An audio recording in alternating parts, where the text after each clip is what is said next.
so many. 2 o'clock in the morning meetings. Well, there were so many big announcements, and so. Yeah, Teddy wouldn't let me sit here. No, it's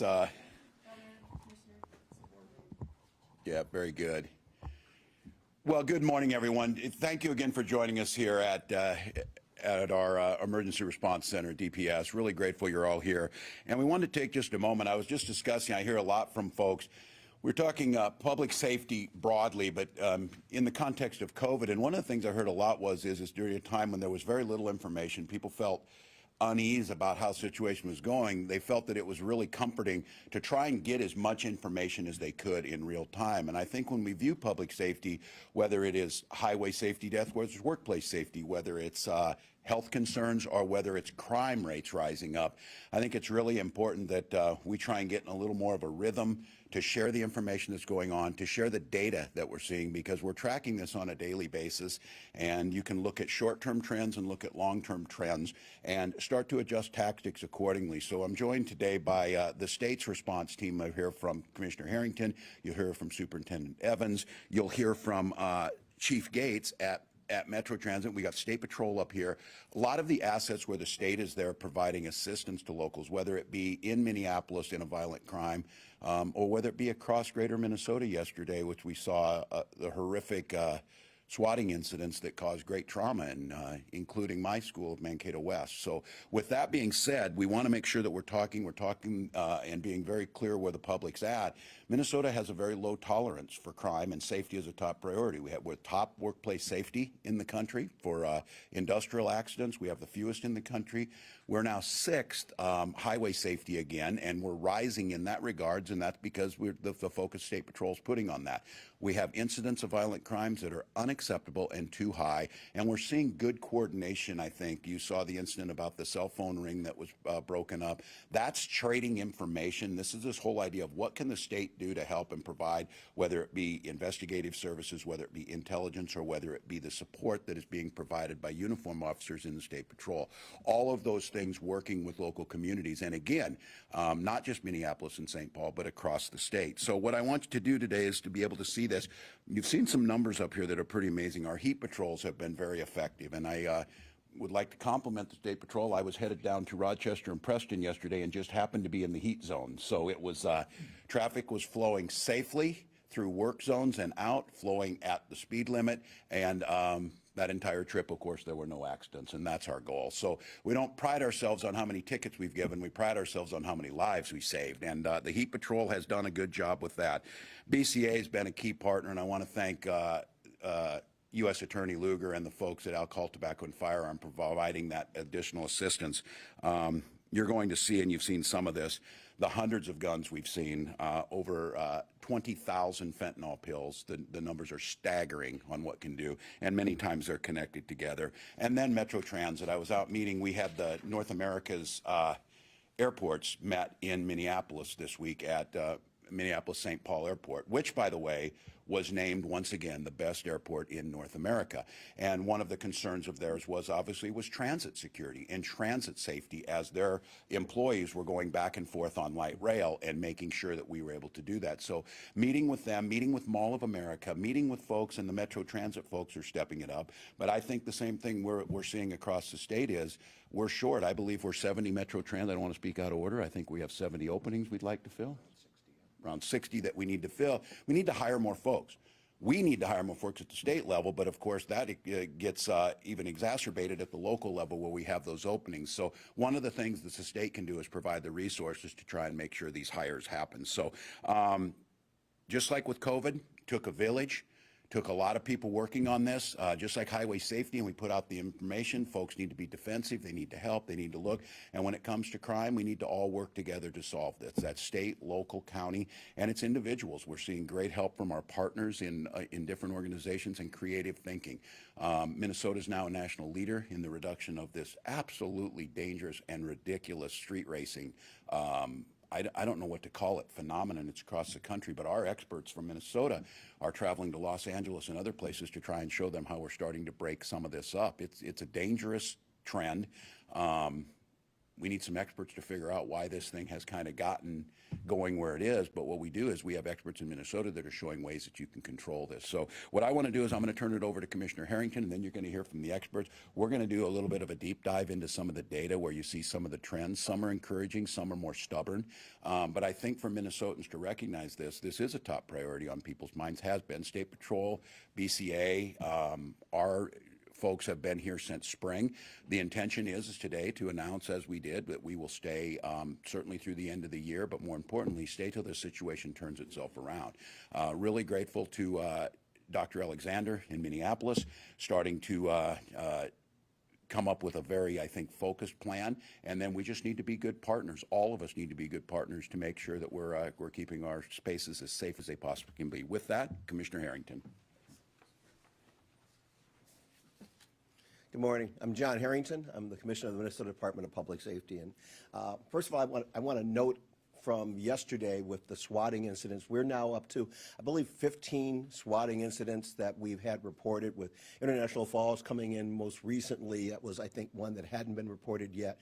BCA continues to do the investigation behind the scenes to try and figure out who the individual was. I was blessed to have the BCA's Fusion Center and our Information Center really be ahead of this, so that we had tips that this might be coming from our partners around the country, and so we had been able to alert law enforcement about the fact that they might see this.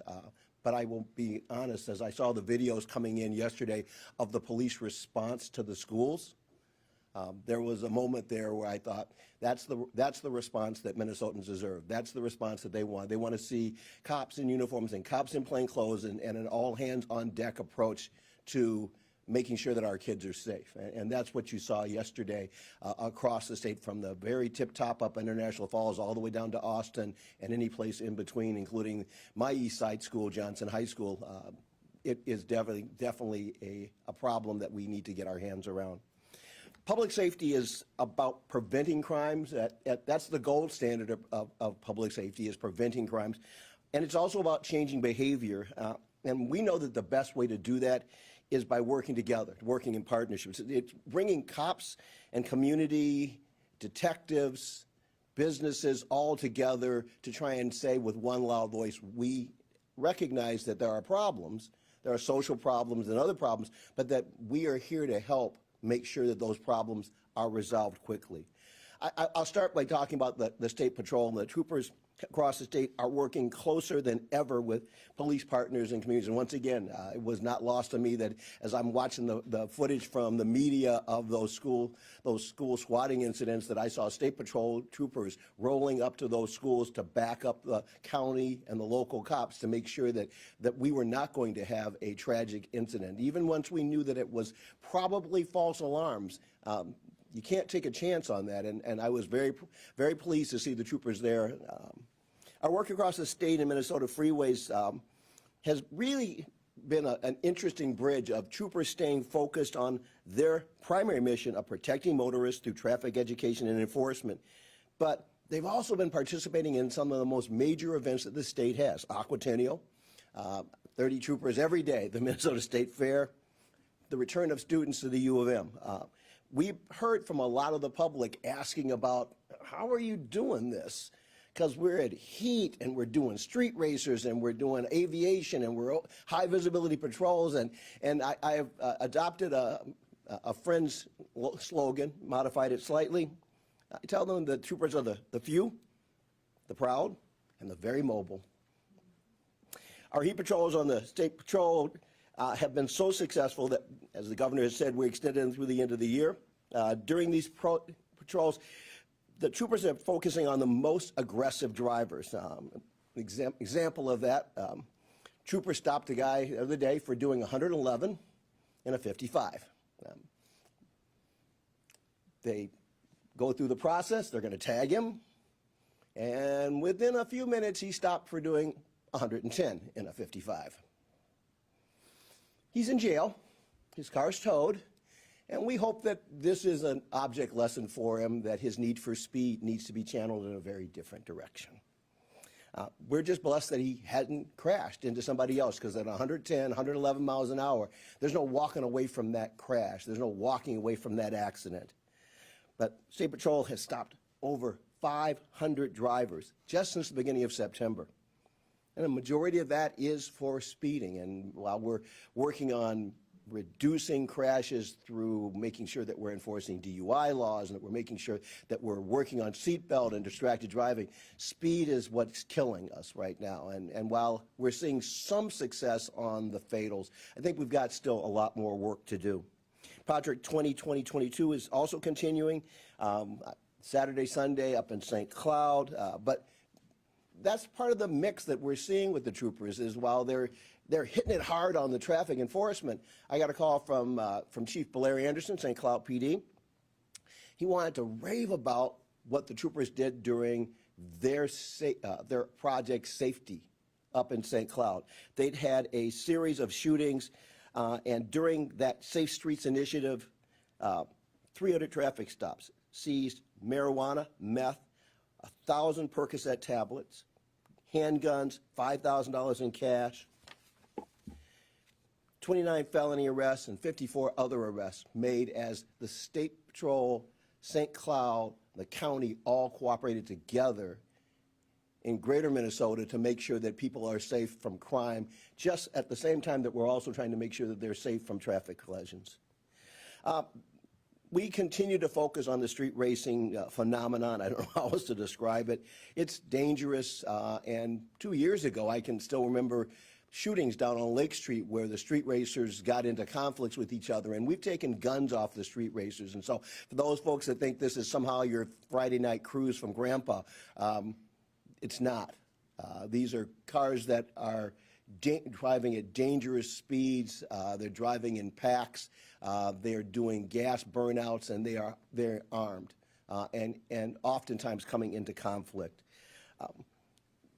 It has been interesting to watch every weekend as we work with local police departments, local county sheriffs to try and address where we think the street racers are going to show up. It's a little bit of a whack-a-mole game, frankly, as they show up at one parking lot, and then if they see anything that looks like law enforcement over there, they quickly huddle together and we find them scurrying off to another parking lot. This last weekend, we got word that they had thought, well, the troopers are only out there on Fridays and Saturdays, and so they had designated last Sunday as Fun Day. And when they arrived at the parking lot, State Patrol was there. And they quickly sort of had to just scurry back off to wherever they came from because they recognized that Fun Day was not going to be Fun Day if their cars were on the hook being towed away from a scene.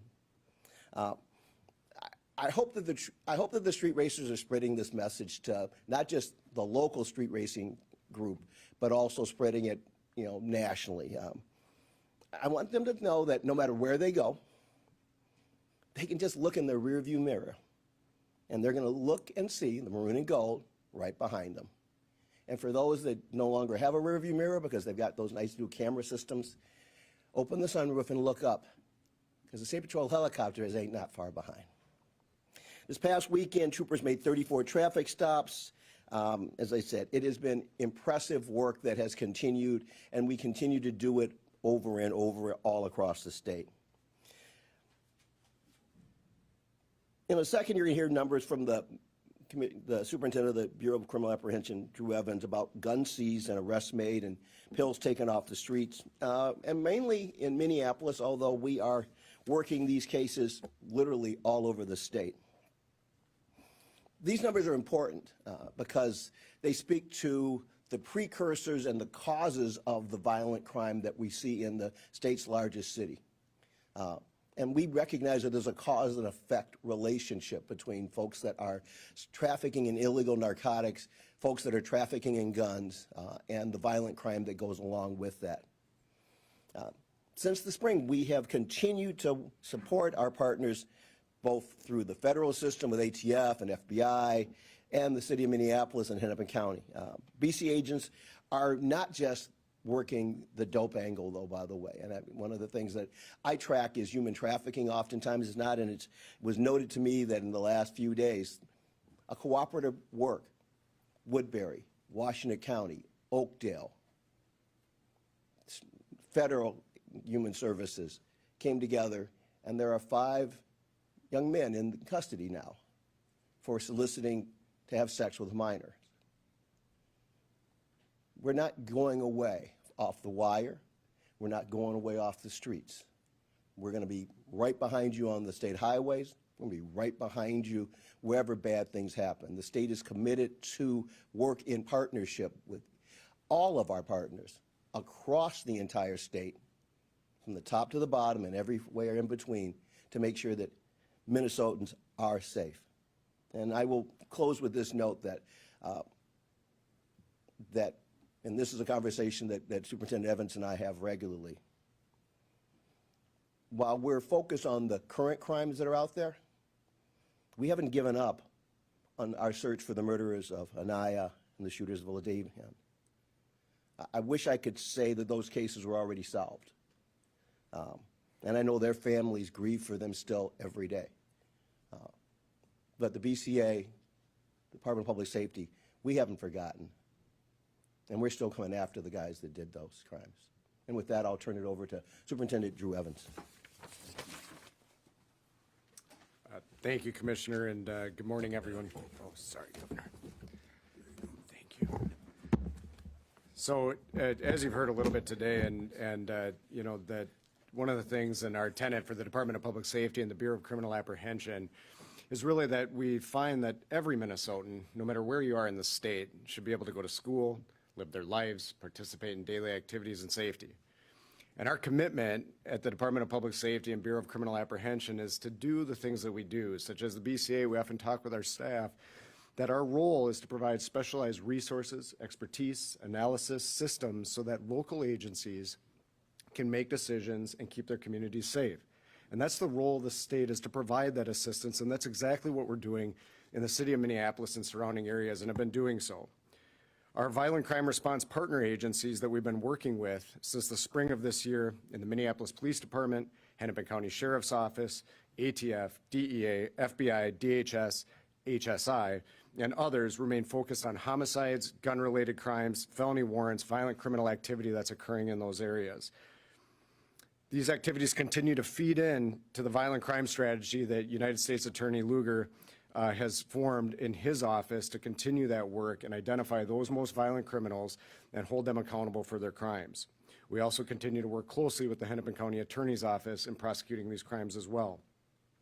Since our efforts began in Minneapolis this spring, these teams have made nearly 400 felony arrests, taken 244 illegal firearms off of the streets, including ghost guns, which are illegal guns that have no serialized numbers on them and cannot be traced, and recovered more than 19,000 fentanyl pills, nearly 20,000 fentanyl pills that were very much ancillary to the work that we're doing. That last number is significant because it shows us the strong nexus with the fentanyl pills that we are recovering, which are counterfeit oxycodone pills typically that include fentanyl, that are highly dangerous to those individuals that are using them, and they have a strong correlation with violent crime that we've found. In many of these violent crime cases involving guns and shootings, we are making arrests, executing search warrants that result in the recovery of fentanyl and firearms at the same time. It is clear where there is illicit fentanyl in our communities, there's a strong correlation with an increase in violent crime. The second significant development that we've seen in the state of Minnesota recently is what we call rainbow fentanyl. This is highly concerning to us, and some of you may have seen this as a national trend, but these are counterfeit fentanyl pills that are made in bright colors that look like candy and appeal to children. You can see them on the screen here. These pills were recently taken during a search warrant executed in Mankato area last week by the Minnesota River Valley Drug Task Force.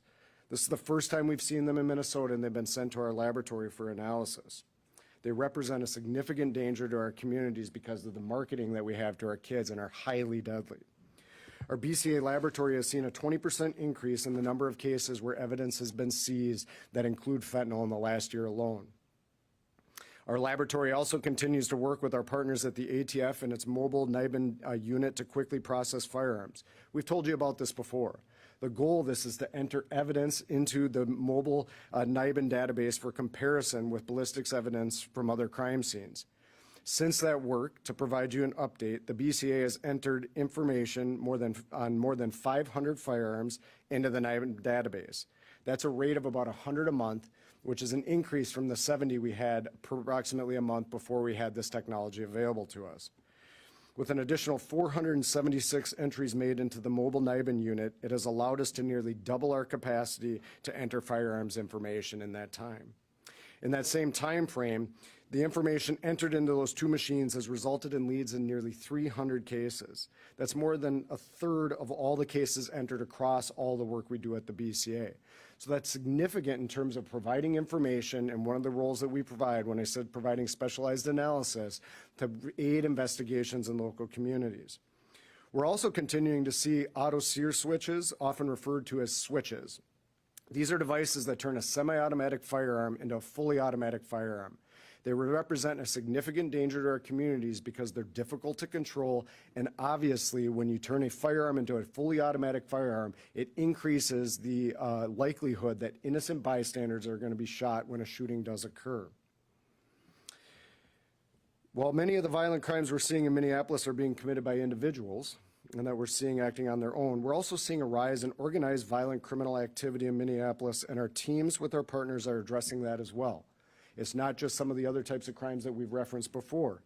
Just this week, you heard about the Hennepin County Attorney's Office prosecuting a case that our BCA agents in our financial crimes unit, not the violent crime agents that are assigned to this work, we're working with the Minneapolis Police Department in partnership involving violent assaults and robberies that occurred in downtown Minneapolis primarily and the surrounding areas. Victims were assaulted, robbed, their cell phones were often taken, and then they were ultimately sold, with those cell phones often going overseas.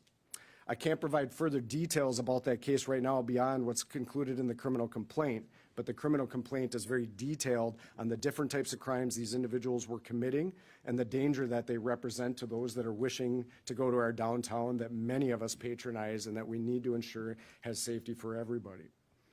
Whether it's violent assaults, drugs, or shootings, it's important for local, state, and federal law enforcement agencies, forensic labs, and our prosecutorial partners to work together to combat these crimes.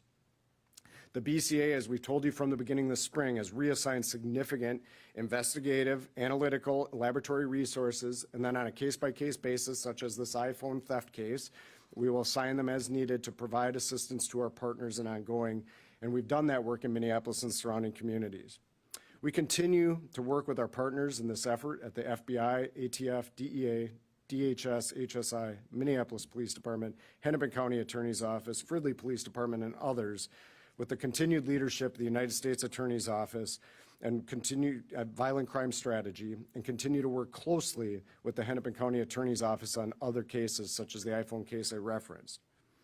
Through strategic partnerships and utilization of data, nearly all of the arrests that we put up there today were identified individuals that were wanted, that were committing violent crimes, and worked together in those partnerships that I mentioned to target those and strategically remove them and hold them accountable. We continue to make progress in Minneapolis and the surrounding areas to make our communities safer across Minnesota.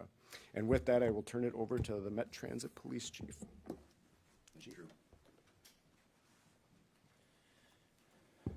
Thank you, everybody.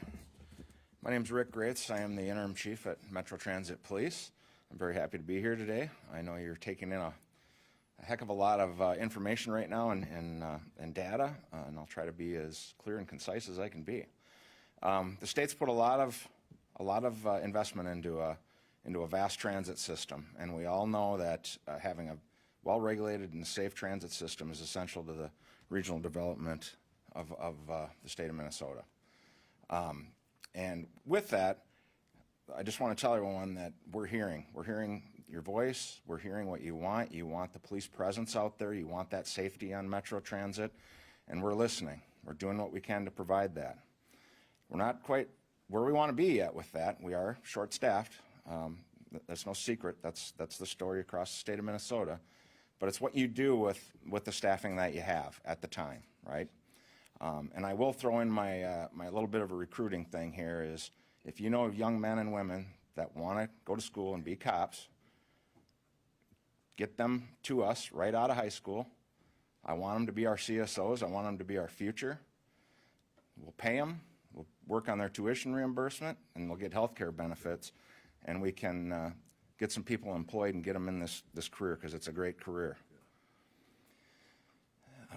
But as I was saying, we can't be everywhere. We have to get our resources out and put them where we feel they need to be. We do look at a lot of data-driven policing, but those of us that really understand the issues that are on the transit system know where to put our cops. So we try to get them out there. We want them out there riding those trains, being seen. They've rode over 28,000 light rail vehicles up to this point this year. You'll see them out on Nicollet Mall riding bicycles. You'll see them in a squad car. You'll see them on foot. That's where we need them. And when we can't have them everywhere, as I stated, we employed the Real-Time Information Center this year. We've got a number of folks working full-time in that center. They're watching cameras as we're talking right now, keeping an eye on the system. And when you call in from your light rail vehicle or your station or your bus stop, somebody's pulling a camera up to see what's going on. Not only does that help us get really good information as we're approaching those scenes, it helps us not stop people that don't need to be stopped.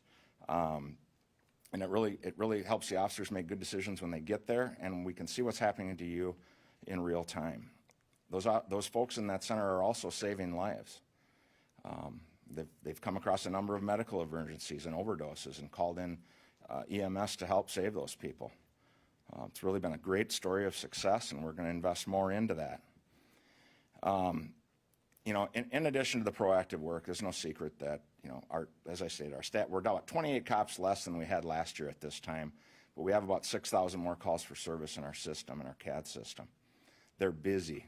They're very busy. And it's not that there's 6,000 crimes happening, but those calls out there, lost kids, medical emergencies, people in crisis, as the superintendent talked about, the addiction issues we have. It's keeping our cops busy. It's taking away from their obligated time, or I'm sorry, it's adding to their obligated time, and it's taking away from their unobligated time. And in law enforcement, your unobligated time is when you're going out and doing that proactive police work. That's what we need to get back to. The one thing I will say is the biggest force multiplier we can have is ridership. We need everyone to come back and ride. And we've hauled twice as many people, I believe, this year to the Minnesota-State Fair as we have in the past. The Vikings-Packers game a couple of weeks ago had tremendous ridership. It was absolutely phenomenal. We're hauling folks over to Huntington Bank for Gopher games. We're going to the soccer field at Allianz. We have a lot going on. And I will tell you this, when there's a lot of people on that system, we don't get calls. It's safe. We're there. We're taking care of you. And bad guys don't like to be around good guys. The more good guys that are out there, the safer we'll all be in our communities. I just want to thank our officers for the hard work that they do. They're solving these crimes. They're solving them fast. We're working in partnership with other people and other agencies. Most notably, we've done a lot of work with the University of Minnesota Police Department recently as our UPass program has come back post-pandemic. We're taking care of the people coming into the U of M. As the governor mentioned, we're talking daily. Nearly daily, I talk to Chief Christensen out at the airport police so that we can work together. It's like, hey, my troops aren't down there at Terminal 2. Can you guys watch that for a couple hours? We got your back. We're working together. And that's what it's all about. I don't have a lot of raw data here. I'm just here to tell you that we are out there. We're doing what we can to make a difference, and we want to be seen, and we want to hear from you. Thank you. Thank you, Chief. Well, thank you, Chief Gates, Superintendent Evans, Commissioner, State Patrol's here, and I think the message for Minnesotans is having this data and knowing what we're up against is critical. When it's nebulous and it's a fear that's unspoken or unknown, that's where people don't feel safe in their communities. We know exactly what we need to do. We know the folks that are out there. We're continuing to learn. We're using data. We're using best practices and get after this. But I'll echo this. One of the things is this simply takes human power to get it done. It takes individuals to get out there. I appreciate the plug to get folks into this profession. State's the same way. We want to provide hiring bonuses. I would say right now, as the state sets on a historic budget surplus, that money needs to be out to communities to hire more officers. It's that simple. Every community in Minnesota would receive money, and everyone would receive significant money to be able to hire and make the choices that they need to do on public safety. And we have to have a zero-sum approach to this, that we are getting this. We're getting these folks off the street. We need everybody to help. And I would just send two personal messages, and I appreciate you bringing up Anaya. I have become friends with Anaya's grandfather over the tragic loss, and the heartbreak that Mr. Wilson feels is real. His commitment is motivating to me because it's heartbreaking. And on our calls, I oftentimes talk about this because I think it epitomizes what our community is. An innocent child is a bystander in violent crimes with these weapons of war on the streets, and the wanton disregard for others, that we as a community have to get this right. And then I would say to all of those teachers, I was down with teachers in Rochester yesterday and down in Preston and across the state, that while this was a hoax, and that's how it's reported, and here we are on another day, the trauma that was felt by those teachers and those students is so viscerally real. My 15-year-old, who's here in the St. Paul Public Schools, was receiving real-time videos from his friends in closets at Mankato West in the very classrooms where I taught. That community experienced the day before an incredible tragedy of the loss of a young person to suicide by gun. The whole issue around guns and public safety and mental health and caring community and a caring state is at the heart of all this. So I just want to extend my, I guess, just thanks, first of all, to those school personnel and those officers. I saw that too when I saw the first video, and my friend Chief Chisel in Mankato going in, his kids went to that very school where he was going in as a police officer. This is personal. This is real. Our country can't continue to live like this. We have got to make things change. And I'm grateful these folks are up here. Like they said, they're shorthanded, but that doesn't stop them. Our job as Minnesotans is to rally around this, rally around as communities, do the things we need to know that's safe, tell our young people that protecting their neighbors is a damn noble profession, and that being in there and working hand in hand together is a noble profession. And you need to know whether it's Moorhead, Mankato, or it's here in Minneapolis, it matters everywhere. So with that, we'd be glad to take a few questions. Commissioner, did I hear you right that you think one person is responsible for all 15 of these swatting calls? That is the information that we've received so far. Is it looks like there's coming from a common IP address that we're still trying to work through the fogs and the different back channels that came through. But the information that I'd received thus far made it sound like there was one person that was responsible for the swatting calls. One of the issues in Minneapolis that I know what state's help was needed is staffing. You talked about some of the staffing and recruitment issues. Have you gotten any signs from the department or from Minneapolis that recruitment and filling of staff on MPD is getting better? You know, they're better staff than they were this summer, or? That's probably a better question for Cedric Alexander or Chief Huffman than it is for me. I know that they have currently got academies, that they have an open process for lateral entries, and I know that they were working very diligently to fill all of the spots they have. But I don't know that they have, I know they also have offered some signing bonuses and retention bonuses that was also part of their process. But I think you're better off asking either Dr. Alexander or Chief Huffman. But the state hasn't gotten any indication that they're on their way to pulling the numbers up at this That's not, I have not heard that. So. It's come out in the Minneapolis budget process that Minneapolis has a contract with the state now to provide resources through 2023. What does that contract say? They haven't provided it to us. We have a contract with them, or a joint powers. We have an agreement to do high visibility patrol with the State Patrol. I believe that's probably what you're referring to. They also supply some overtime to assist with the BCA investigations that are pretty much solely dedicated to working in Hennepin County and Minneapolis. So that is my educated guess as to what we would probably have contracts directly with the city for. Other questions?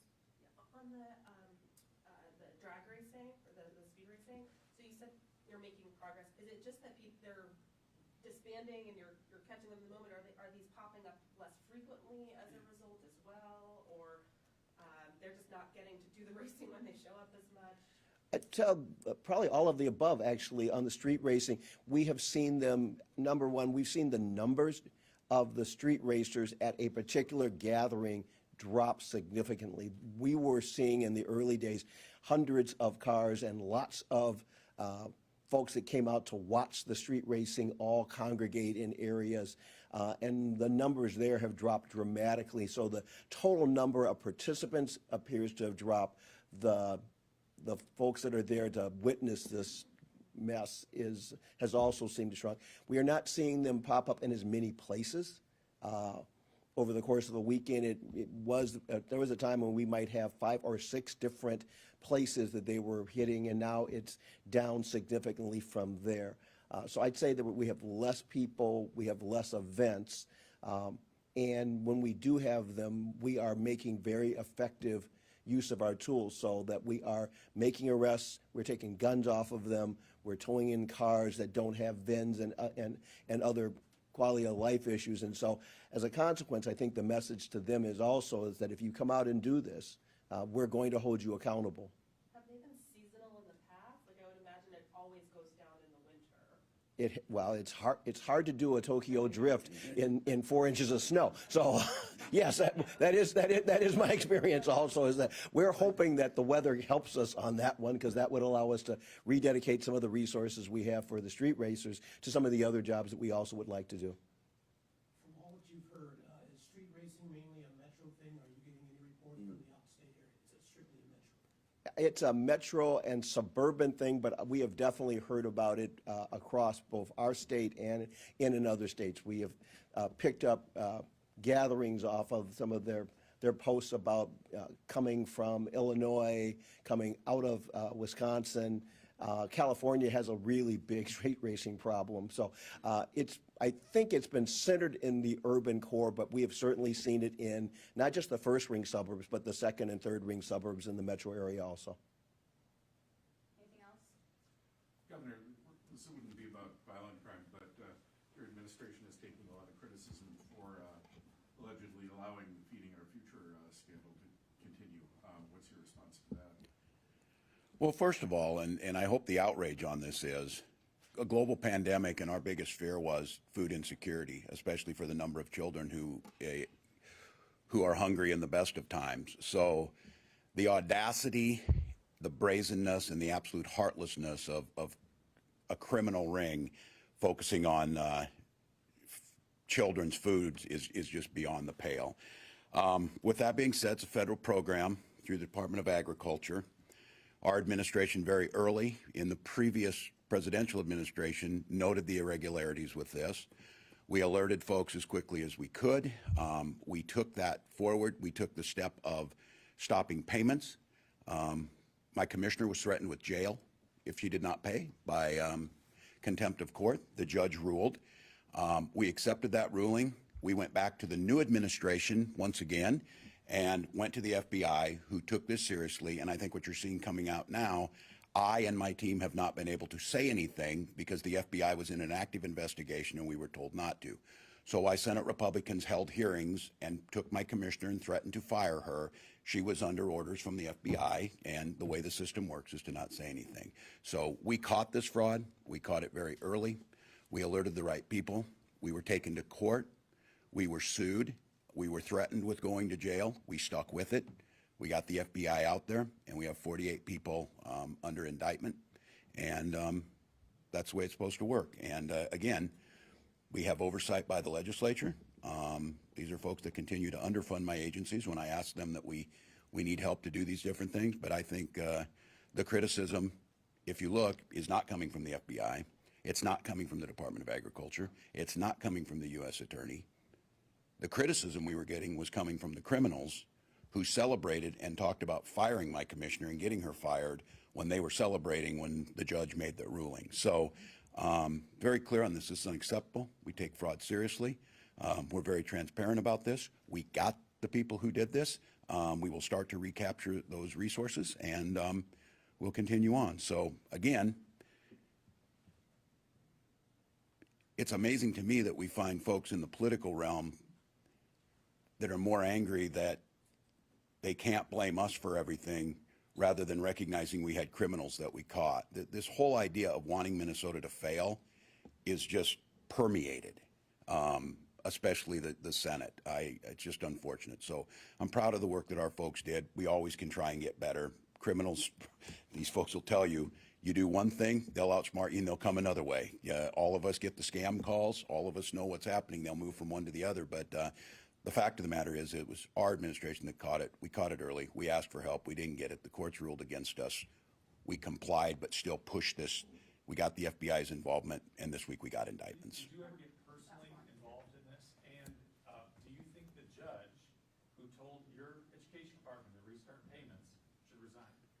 I would hope there would be an investigation into that because just to be candid, and I'm very careful about this, and I understand my position here in the separation of powers. We respected the judge's decision, but I could, and yes, on this one, I can tell you, I was speechless. Unbelievable that this ruling would come down. Did not really know what to say. Obviously, we had to honor it, but it was at that point in time I said, we have got to continue to push the federal government and the FBI to do the investigation. So yes, I was alerted, and we were alerted early. And the challenge of this is keep in mind what the community was saying. When we were early on talking and noted this within months of the program starting, we were in the midst of COVID. We had hungry children.